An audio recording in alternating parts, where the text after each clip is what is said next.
দোস্ত, মালটা হেব্বি ছিল রে। খুব মজা পাইছি। দেখতে হবে না গার্লফ্রেন্ডটা কার ছিল। হেসে হেসে হিমিলকে উত্তরটা দিলাম, আসলেই তো নগ্ন অবস্থাতেও দিয়াকে কত সুন্দর লাগছে। তবে এভাবে দিয়াকে নগ্ন করে রাখা যাবে না। ভালোবাসার দিনগুলোতে স্বপ্ন দেখতাম দিয়াকে নিজের হাতে সাজিয়ে দেব। সেই কাজটা আজ করব। আসার সময় দিয়াকে সাজানোর উপকরণ সব নিয়ে এসেছি। আগে ইচ্ছা ছিল লাল শাড়ি পরাবো, তবে এখন আর লাল শাড়ি মানাবে না, তাই কালো শাড়ি দিয়েই সাজাবো। শাড়িটা নিয়ে যখন দিয়াকে একটু আগে দেখায়, সে একটু অবাকই হয়। জিজ্ঞাসা করে লাল শাড়িতে সাজানোর ইচ্ছা বাদ দিয়ে কালো শাড়ি কেন। যদিও উত্তরটা দেইনি, কারণ মুখে বলার চেয়ে বোঝানোই ভালো হবে। হিমেলকে ডাক দিয়ে পাশের টেবিল থেকে ব্যাগটা এনে দিতে বললাম। হিমেল ব্যাগটা নিয়ে এলো। ব্যাগের ভিতর থেকে একে একে সব কিছু বের করছি। একটা কালো শাড়ি, কালো রঙের 2 ডজন কাচের চুড়ি, আলতা, আরও অনেক কিছু। তুই এসব দিয়ে কি করবি এখন? হিমেল জিজ্ঞাসা করলো। দিয়াকে এভাবে দেখতে ভালো লাগছে না, তাই একটু নিজের মনের মতো করে সাজাবো। আমার এমন উত্তর শুনে হিমেল একটু বিরক্তই হলো মনে হচ্ছে। যাই হোক, ওর কি হলো না হলো তাতে আমার যায় আসে না। আমি আমার কাজ করে যাব। আমি আমার দিয়াকে আমার মনের মতো করে সাজাবো। হিমেলকে বললাম পাশের রুমে গিয়ে রান্নাঘরটা ঠিক মতো দেখতে, লাশটাকে কিভাবে পুড়িয়ে ফেলা যায় সেটার একটা পরিকল্পনা ঠিক করতে। হিমেল সে কাজেই চলে গেল। আমি দিয়াকে সাজানোর ব্যাপারে মনোযোগ দিলাম। অবশ্য নিজের মনের মতো করে দেখাটাই প্রধান উদ্দেশ্য না, আরও একটা উদ্দেশ্য আছে দিয়াকে সাজানোর। এভাবে যদি লাশটাকে ফেলে যায়, তবে সবাই হত্যাকাণ্ড সম্পর্কে বুঝে যাবে। সন্দেহের তীর আমার দিকেও আসতে পারে। আমি চাই না এত তাড়াতাড়ি মাত্র একটা খুনের কারণে জীবনটা শেষ হয়ে যাক। তাই ভালোভাবে পরিকল্পনা করে সব কিছু করতে হবে। আগুনে পুড়ে মারা গেছে এমন একটা অবস্থা তৈরি করতে পারলেই হবে। পুড়ে ছাই হয়ে গেলে তেমন কোনো প্রমাণ থাকবে না। কিভাবে শাড়ি পরাতে হয় সেটাও ঠিক মতো জানি না। ইউটিউব দেখে কিছুটা শিখে এসেছি, সেভাবেই সাজিয়ে যাচ্ছি। একটা নিথর দেহকে শাড়ি পরানো ঝামেলা মনে হচ্ছে, তবুও করতেই হবে। পায়ে আলতা দিয়ে তারপর চুড়িও পরিয়ে দিলাম। কিন্তু এভাবে শুয়ে থাকলে তো ভালো দেখাচ্ছে না। বিছানার সবগুলো বালিশ একত্র করলাম। একত্র করে তার সাথে হেলান দিয়ে দিয়াকে বসানোর চেষ্টা করলাম, তবুও বারবার পড়ে যাচ্ছিল। কোনো রকম 3 পাশে হেলান দিয়ে রাখলাম। এখন একটু আফসোস হচ্ছে, জীবিত থাকা অবস্থায় মনে হয় আরও বেশি সুন্দর লাগতো। একটা মেয়ে এত সুন্দর হতে পারে? কি রে, তাড়াতাড়ি কর, রাত তো শেষ হয়ে যাবে এভাবে। আমাদের আবার সব শেষ করে বাসায় যেতে হবে। হিমেলের কথায় রাগ উঠলেও আবার ভাবলাম ঠিকই তো আছে, তাড়াতাড়ি সব কাজ শেষ করে চলে যেতে হবে। এতই যদি ভালোবাসতি তাহলে এভাবে মারার কি দরকার ছিল? কেন, তুই জানিস না? হিমেলকে জিজ্ঞাসা করলাম। হ্যাঁ, জানি তো। আচ্ছা বাদ দে, আমি সব ব্যবস্থা করেছি। এখন লাশটা নিয়ে আয়। কিভাবে কি করবি আমাকে বল আগে, তারপর নিয়ে যাচ্ছি। গ্যাসের সিলিন্ডারটা দেখে মনে হলো আজকে নতুন করে ভরে আনা হয়েছে, তাই কাজটা আরো সহজ হয়ে গেছে। পুরাতন একটা সিলিন্ডার দিয়েছে, ওটার মাঝখানে ছোট করে একটা ছিদ্র করে দিয়েছি, যা দিয়ে গ্যাস বের হচ্ছে একটু করে। আর জানালাটা বন্ধ করে দিয়ে আসছি। চুলার উপর পেঁয়াজ মরিচ সব কেটে রাখছি। যদিও পোড়ার পর এসবের অস্তিত্ব থাকবে না, তবুও যদি থাকে যেন মনে হয় কোনো রান্নার কাজে রুমে এসেছিল। আর সেখানে চুলা জ্বালাতে গিয়েই আগুন লেগে মারা যায়। ভালো বুদ্ধি। তবে আগুন কিভাবে দিবি ভিতরে? আর আগুন দিয়ে তো আমাদেরও বের হয়ে যেতে হবে। সেই চিন্তা তোর করতে হবে না। অনেকগুলা মুভি দেখে আগুন দেওয়া শিখে এসেছি, তুই খালি দেখবি। আচ্ছা বলে আমি দিয়াকে নিয়ে রান্নাঘরে গেলাম। যাওয়ার আগে দিয়ার সাথে কয়েকটা সেলফি তুলে রাখলাম। দিয়ার কথা বেশি মনে পড়লে ছবিগুলো দেখব। সব কাজ শেষ করে হিমেল আর আমি বাসায় চলে এলাম। বাসায় এসে ফ্রেশ হয়ে দুজনেই খাবার টেবিলে বসে আছি। কি রে, তোর কি খারাপ লাগতেছে এখন? একটু অন্যমনস্ক দেখে হিমেল আমাকে জিজ্ঞাসা করলো। আরে না, আমার আবার কেন খারাপ লাগবে? হ্যাঁ, ঠিকই তো। যে মেয়ে তোর মতো একটা ভালো ছেলেকে ধোঁকা দিতে পারে, তাকে মারার মাঝে কোনো পাপ নাই। আপাতত আমি কোনো পাপ দেখছি না। কি ধরনের খারাপ? তোর সাথে 10 বছরের রিলেশন, তারপরেও সেই ডাক্তার ছেলের সাথে আবার রুম ডেট করে। একটা কথা আছে না, মেয়েরা টাকাওয়ালা ছেলে পেলে এমনিই কাপড় খুলে দেয়। থাম তো তুই। আমি আর ওর ব্যাপারে কোনো কথা বলতে চাচ্ছি না। একটু চিৎকার দিয়েই কথাটা বললাম। হিমেল থেমে গেল। সে তার খাবারের দিকে মনোযোগ দিল। আমি খাওয়া শেষ না করেই চলে গেলাম। কালকে সকালে হয়তো দিয়ার আগুনে পুড়ে মারা যাওয়ার খবরটা পত্রিকায় আসবে। মেয়েটার কথা ভেবে অনেক বেশি খারাপ লাগছে। বারবার মায়ামাখা মুখটা চোখের সামনে ভেসে আসছে। কিভাবে পারলাম আমি সেটা ভেবেও একটু অবাক হচ্ছি। যে মেয়েটার চোখে এক ফোঁটা পানি এলেও নিজেকে অপরাধী লাগতো। মনে হতো আমার জন্যই কাঁদছে হয়তো সে। আর আজ তাকে মেরে ফেলার পরেও কোনো রকম অপরাধবোধ কাজ করছে না। দিয়ার নাক ফুটানোর সময় আমি সাথে ছিলাম। সে সময় ওর মুখের দিকে তাকাতে পারি নাই। বেতার ছাপ সহ্য করতে পারবো না তাই। আর আজ নিজের হাতে গলা টিপে মারার সময়ও সামান্য পরিমাণ খারাপ লাগলো না। সব কিছুই সময়ের সাথে কতটা বদলে যায় ভাবতে আর ভালো লাগছে না। রুমে এসে শুয়ে পড়লাম। হিমেল আমার আগে এসে শুয়ে পড়েছে। কয়েকবার ডাক দিলাম হিমেলকে, কিন্তু শুনলো না। তার মানে ঘুমের ওষুধের প্রভাব শুরু হয়ে গেছে। হিমেলের দিকে তাকিয়ে আছে আর ভাবছি কিভাবে কি করা যায়। এমন সময় ফোন বেজে উঠল। ফোন হাতে নিয়ে দেখি ছোট ভাই ফোন দিচ্ছে। ফোন ধরে শুনতে পারলাম বড় চাচা মারা গেছেন। অবশিষ্ট কাজ বাকি রেখেই সাথে সাথে গ্রামের বাড়ি চলে গেলাম। যাওয়ার আগে হিমেলের জন্য একটা চিরকুট লিখে গেলাম। কখনো না কখন ঘুম থেকে উঠবে কে জানে। বাড়িতে আসার পর 2 দিন কেটে গেল। হিমেল বা অন্য কোনো বন্ধু কারোর সাথেই কোনো যোগাযোগ হয়নি। বাসেই ফোনটা কোথায় যেন পড়ে যায়। বড় চাচার কোনো ছেলে না থাকায় সব কাজ আমাকে একাই করতে হচ্ছে। যাবতীয় কাজ শেষ করে ঢাকায় চলে এলাম। এসে দেখি রুমটা পুরোটাই এলোমেলো হয়ে আছে। চারিদিকে সব জিনিসপত্র ছড়িয়ে ছিটিয়ে আছে। সারা বাসা খুঁজেও হিমেলকে কোথাও পেলাম না। নতুন একটা ফোন কিনে হিমেলকে ফোন দিলাম, কিন্তু ওর নাম্বার বন্ধ। নিজের উপর নিজের রাগ ওঠা শুরু করলো। হিমেল আমার উদ্দেশ্য বুঝতে পেরে পালিয়ে গেল নাকি?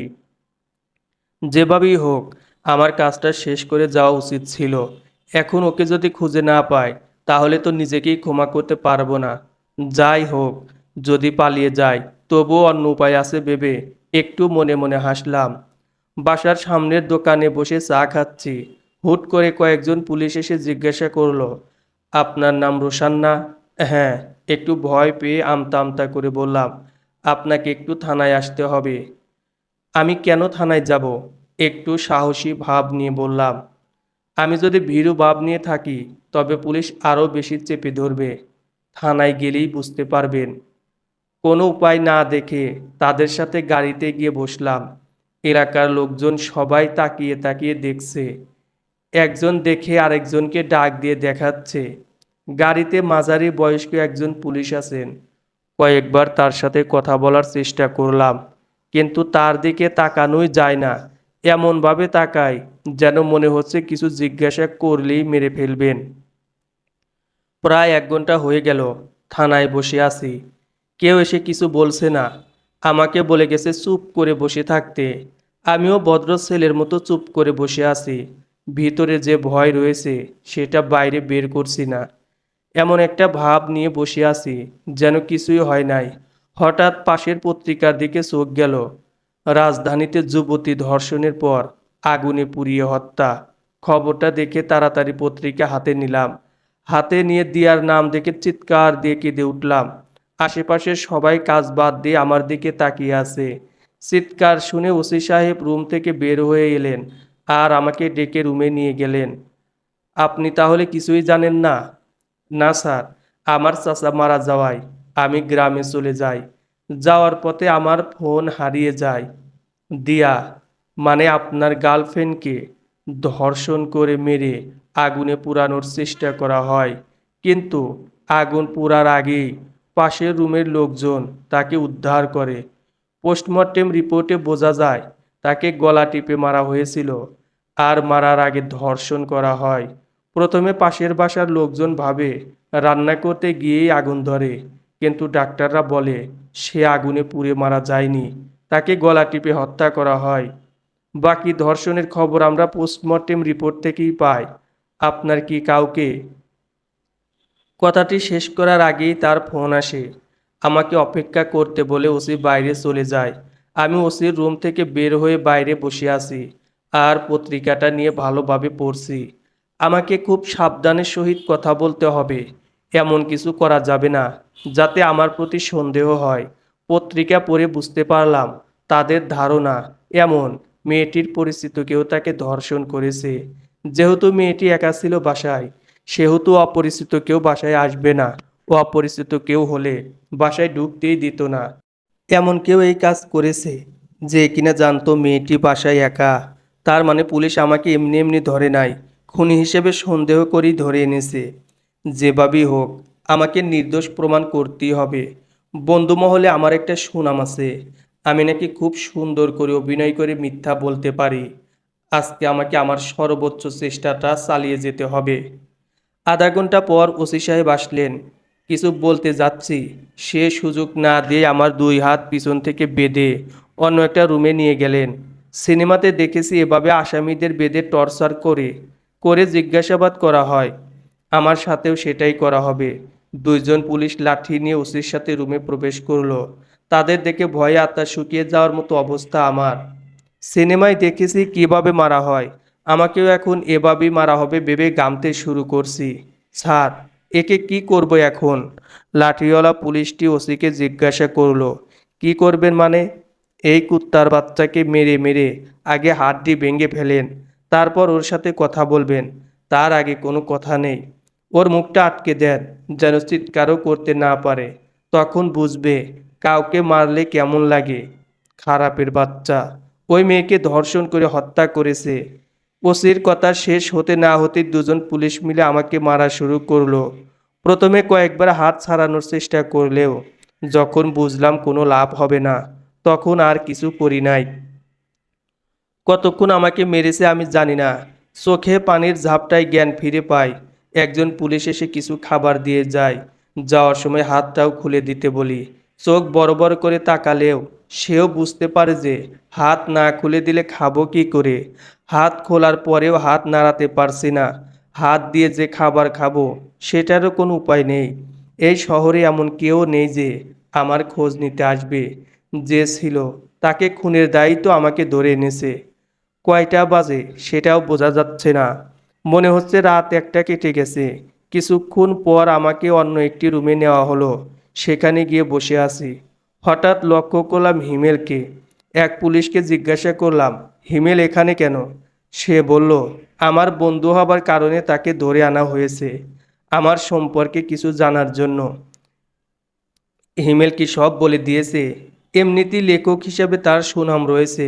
এখন যদি আমার উপরে সব দোষ চাপিয়ে দিয়ে নিজে বেঁচে যায়, তাহলে তো আমার সব কিছুই শেষ হয়ে যাবে।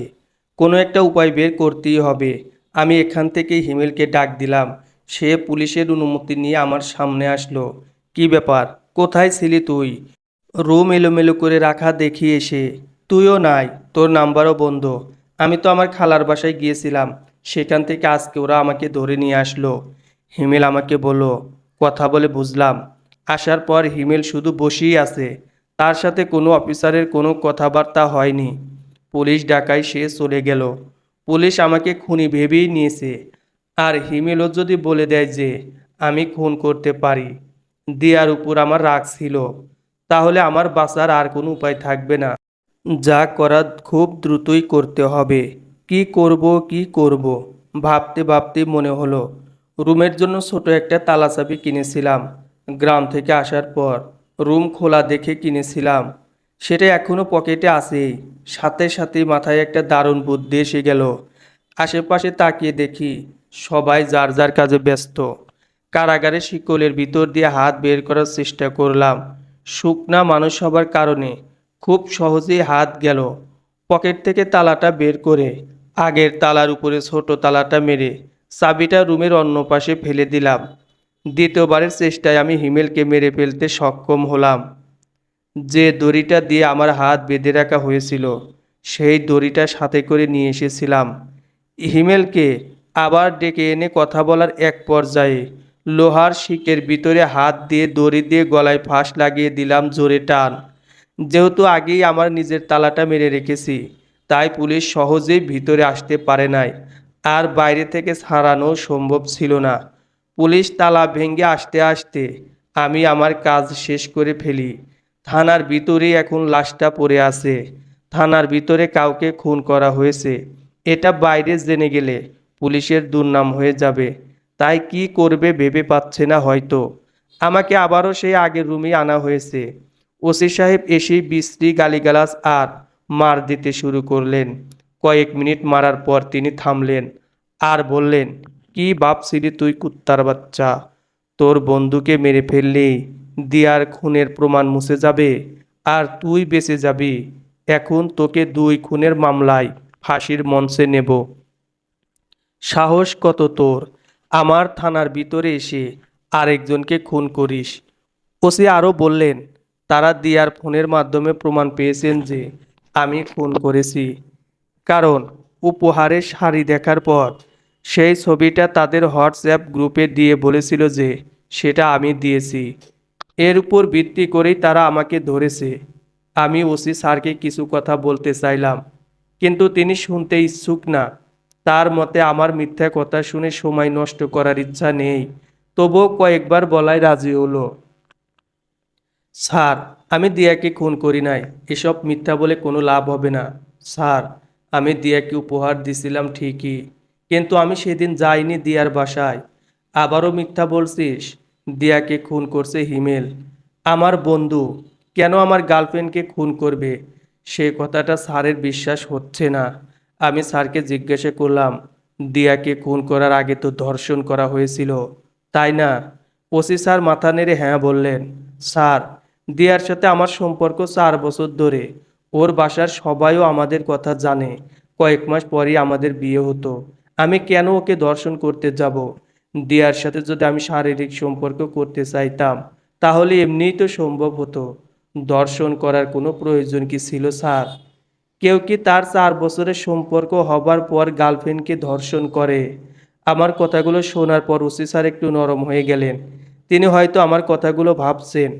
বাস্তবিকভাবে যদি কেউ চিন্তা করে তাহলে সে এটাই ভাববে যে এতদিনের সম্পর্কের পর যেখানে পরিবারের সবাই জানে সেখানে ধর্ষণের কোনো প্রশ্নই আসে না। তাছাড়া কয়েক মাসের মাঝে বিয়ে, তাহলে কেন ধর্ষণ করবে? কিছুক্ষণ চুপ থেকে স্যার আমাকে জিজ্ঞাসা করলেন, আমি যদি সেদিন ওর বাসায় নাই যাই তবে হোয়াটসঅ্যাপ গ্রুপে আমার উপহারের কথা কিভাবে মেসেজ দিল? আমি না গেলে আমি সেদিন রাতে কোথায় ছিলাম? স্যারকে আমার চাচা মারা যাওয়ার কথা বললাম। প্রমাণ হিসেবে আমার ফোন নম্বরের কল লিস্ট চেক করতে বললাম। আমার ফোনে প্রতিদিন 10টার দিকে আম্মু কল দেয়। সেই কলের হিসাবটা আজকে ভালোভাবেই কাজে লাগানো গেল। আমাকে রুমে রেখে ওসি স্যার বাইরে চলে গেলেন। স্যার হয়তো আমার চাচা মারা যাওয়ার ঘটনা আর ফোনের কল লিস্ট দেখতে গেছেন। এই রুমে আসার পর যা যা হচ্ছে সব কিছুই আমার অনুকূলই রয়েছে।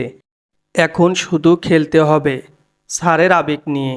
আমি যদি আবেগ নিয়ে জিতে যেতে পারি তবেই নিজেকে নির্দোষ প্রমাণ করতে পারবো। ইংরেজিতে একটা শব্দ আছে, ইমোশনাল ফুল। স্যারকে এটাই বানাতে হবে। কিছুক্ষণ পর তার আসার শব্দ শুনে কান্নার অভিনয় করতে লাগলাম। স্যার, আমি দিয়াকে অনেক বেশি ভালোবাসতাম। কিছুদিন পরেই আমার আর দিয়ার বিয়ের কথা। সবই শেষ হয়ে গেল। আমি এখন কি নিয়ে বাঁচব? দেওয়ালের সাথে হেলান দিয়ে বসে চোখের পানি ফেলে কথাগুলো বলছিলাম। তিনি এসে আমার হাত ধরে টেনে তুললেন। আমি আরও জোরে কান্না শুরু করলাম। হিমেলকে আমি আমার বন্ধু ভাবতাম, নিজের চেয়েও বেশি বিশ্বাস করতাম।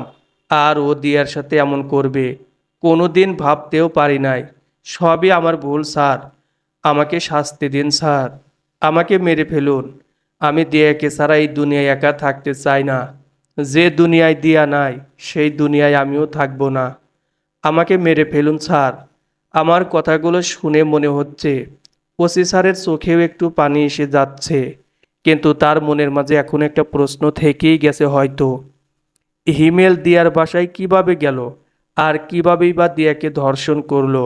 তিনি আমাকে প্রশ্ন দুইটা আবার করলেন। আমি তাকে বললাম দিয়ার জন্মদিন ছিল পরের দিন। তাছাড়া তার বাসাতেও কেউ ছিল না। তাই দিয়ার সাথে আমার জন্মদিন পালন করার কথা ছিল। আমি সব কিছুই ঠিক করে রেখেছিলাম, কিন্তু হঠাৎ করে চাচা মারা যাওয়ার খবর আসায় আমি গ্রামে চলে যাই। যেহেতু কয়েকদিন আমাকে গ্রামে থাকতে হবে, তাই হিমেলকে দিয়ে আমি উপহারগুলো আমি পাঠিয়ে দিই। দিয়াকেও ফোন করে বিস্তারিত আমি বলে দিই। কথাগুলা সে বিশ্বাস করছে হয়তো আমাকে মেরে ফেলেন। আমি হিমেলকে বাসায় পাঠানোর কারণেই আজ দিয়া নেই। আমি যদি না পাঠাতাম ওকে, তাহলে এসবের কিছুই হতো না। আমাকে মেরে ফেলুন, এসব বলে কান্না করতে লাগলাম। হিমেল যে দিয়াকে ধর্ষণ করে খুন করেছে, সেটা আমি কিভাবে নিশ্চিত হলাম? ওসি স্যার জানতে চাইলেন। হিমেলের চরিত্র খুব একটা ভালো ছিল না, এসব তাকে বললাম। কিন্তু এসব সে কেন বিশ্বাস করবে? বিশ্বাস করার মতো কোনো কারণ অবশ্যই আমাকে দেখাতে হবে। তুমি যদি জানতেই যে হিমেল এমন, তাহলে ওকে দিয়ার বাসায় পাঠালে কেন? স্যারের প্রশ্নের উত্তরটা দেওয়ার জন্য একটু ভাবতে হচ্ছে। কেন পাঠালাম সেই প্রশ্নের উত্তরটা যুক্তিযুক্ত হতে হবে। স্যার, এটাই তো ছিল আমার জীবনের সবচেয়ে বড় ভুল। হিমেল আমার ছোটবেলার বন্ধু, সে এমন জানতাম। তবে দিয়ার সাথে এমন করবে সেটা কখনোই ভাবতে পারি নাই। দিয়া যে হিমেলকে ভাই বানিয়েছিল সেটাও বললাম। যে মেয়ে তাকে ভাই হিসেবে মানত, সেই মেয়ের সাথে হিমেল এমন করবে সেটা আমার ভাবনায় ছিল না। এসব বলার পর আমার কথা মনে হচ্ছে বিশ্বাস করলেন কিছুটা। কিছু না বলে ওসি চলে গেলেন। আমি আবার রুমের মাঝে একা হয়ে গেলাম। একটু পর ওসি স্যারকে চিৎকার দিয়ে ডাক দিলাম। তিনি আসার পর তাকে বললাম, স্যার, দিয়ার বাসাটাই ভালোভাবে আবার দেখে আসেন, হয়তো কোনো প্রমাণ পেয়ে যাবেন। তিনি বললেন, তারা ভালোভাবেই দেখেছে, কোনো প্রমাণ পায়নি। তবুও আমি জোর করাতে আবার সে যেতে রাজি হলো। আমি নিজেও যেতে চাইলাম। আমাকে সাথে নিয়েই তারা দিয়ার বাসার উদ্দেশ্যে রওনা হলেন। রাস্তায় যেতে যেতে পুরো রাস্তায় কান্না করতে লাগলাম। ওসি স্যার নিজেই আমাকে সান্ত্বনা দিলেন। দিয়ার বাসায় যাওয়ার পর সব কিছুই তারা আবারও ভালোভাবে দেখলেন। তেমন কোনো প্রমাণ পেলেন না। হঠাৎ বিছানার নিচে একটা ঘড়ি দেখতে পেয়ে বললাম, এটা হিমেলের ঘড়ি। একজন পুলিশ ঘড়িটা নিয়ে আসলো। প্রমাণ করার জন্য একজন পুলিশকে বললাম আমার বাসায় যাওয়ার জন্য। সেখানে আমার আর হিমেলের ছবি টানানো আছে। আর সেই ছবিতে হিমেলের হাতে এই ঘড়িটা থাকার কথা।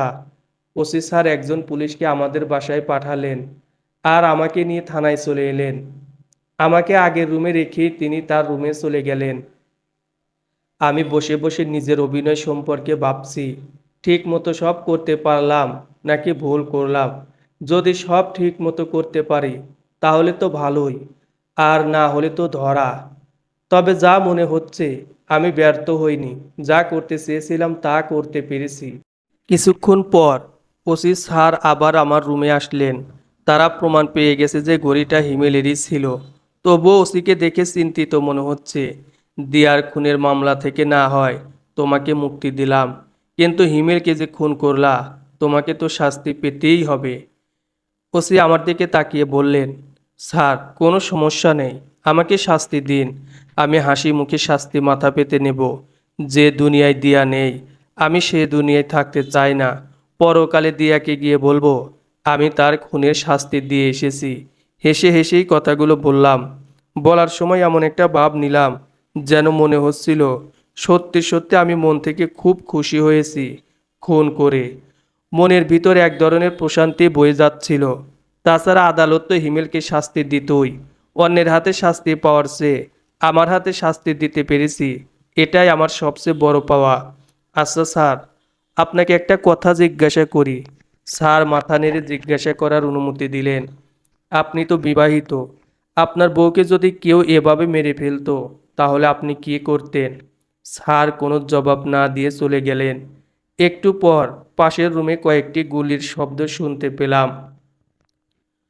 পরের দিন সকালে পত্রিকায় দেখতে পেলাম দিয়া হত্যার আসামি পুলিশের সাথে ক্রসফায়ারে নিহত। বিস্তারিত এমনভাবে লেখা আছে, হিমেলকে থানায় জিজ্ঞাসাবাদের জন্য আনা হয়। এক পর্যায়ে যখন পুলিশ প্রমাণ পেয়ে যায় যে সেই প্রকৃত খুনি, তখন সে পালিয়ে যেতে চেষ্টা করে। এমন সময় পুলিশের গুলিতে মারা যায়। একজন ধর্ষককে ক্রসফায়ার করার কারণে দেশের মানুষজন তেমন কোনো প্রতিবাদও করে না। তারা আরও খুশি হয়। কেউ চায় না ধর্ষকরা বেঁচে থাকুক। যাই হোক, সব কিছুই যে নিজের পরিকল্পনা মতো হয়েছে এতেই আমি খুশি। দুইজনকেই তাদের শাস্তি দিতে পেরেছি। দিয়ার সাথে আমার সম্পর্কটা 4 বছরের হবার কারণে আমি তাকে অন্ধের মতো বিশ্বাস করতাম। একদিন আমার আরেক বন্ধু রিয়াদ যখন বলল যে দিয়াকে সে অন্য ছেলের সাথে হোটেলে উঠতে দেখেছে, আমি বিশ্বাস করি নাই। বলছিলাম হয়তো অন্য কাউকে দেখে দিয়ার মতো ভেবেছে। শেষের দিনগুলোয় চাকরির পড়াশোনা নিয়ে খুব ব্যস্ত থাকার কারণে দিয়াকে ঠিকমতো সময় দিতে পারি নাই। আর না সময় দেওয়ার কারণে সে যে অন্য পুরুষের সাথে দৈহিক সম্পর্ক করবে সেটা আমার বিশ্বাস হচ্ছিল না। কিন্তু নিজের চোখে যেদিন হোটেল রুম থেকে এক পর পুরুষের সাথে বের হতে দেখলাম, তখন বিশ্বাস না করার উপায় ছিল না। সেদিনই দিয়াকে খুন করার সিদ্ধান্ত নিয়ে ফেলি। একা খুন করা কঠিন হবার কারণে হিমেলকে সাথে নিয়ে যায়। প্ল্যান অনুযায়ী দিয়ার বাসায় সেদিন যাওয়ার সময় হিমেলকে প্রথমে বাইরে রেখে যায়। উপহারগুলো দেওয়ার পর দেখি আলতা আনতে ভুলে গেছি। তাই দিয়াকে রুমে রেখেই আমি আলতা আনতে বাইরে চলে যাই। বাইরে থেকে এসে হিমেলকে রুমের ভিতরে পাই, আর পাশেই মুখ বাঁধা অবস্থায় দিয়ার দেহ পড়ে আছে। কোনো কথা বলতে না পারলেও দিয়ার চোখের জল সব বুঝিয়ে দিচ্ছিল আমায় যে মেয়ে তোকে রেখে বাইরে অন্য ছেলের সাথে এসব করতে পারে, তার সাথে আমি করলে ক্ষতি কি?